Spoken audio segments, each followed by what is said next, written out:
So in today's episode, we will be working on Alliance 4, which is to deal 30,000 damage over 10 battles.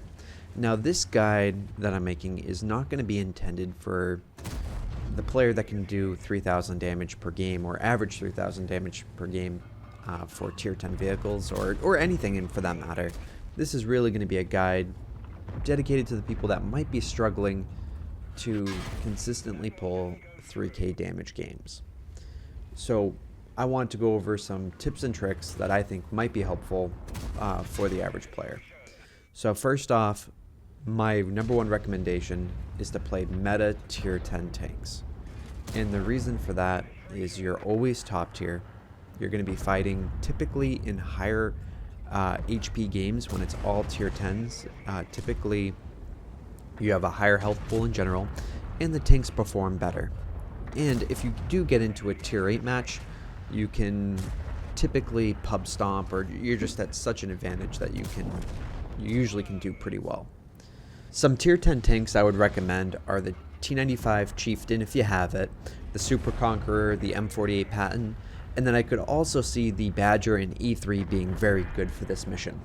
Personally, I didn't play any of the E3 or Badger. I primarily stuck to the Super Conqueror because I don't have a Chieftain T95. I played a little M48 Patton, and I mostly played the Concept 1B. And this really goes into what my next point is, which is play tanks that you're comfortable with. Play tanks that fit your playstyle. I'm not a TD player. I don't like super heavy Badger or E3 tanks. I would rather play a frontal heavy or a medium tank. So fit something that you're going to play comfortable with because you need to play consistently over 10 battles. My final tip for all of you out there that struggle to get 3k damage per game in your tier 10s or 9s or just averaging 3k damage consistently is to keep resetting your missions, especially off the start. If you're not getting 3k damage in your first game, what's the point of even continuing? Just restart it and make sure you're at least getting to 3k. And the other thing too is if you can keep resetting until you get to a 4 or 5k, that's going to allow you to have one or two maybe mediocre or bad games where you're having 1,000 or 2,000 damage later on down the line and still being able to complete the mission. Also, if you can afford it on your account, I do recommend firing a lot of gold. I do. I know some people don't really like that, but when you're trying to get missions and it's just deal damage, I figure, why do I want to take the chance of not penning a shot because I don't have enough pen against a heavy armored tank? I use quite a bit of gold in general.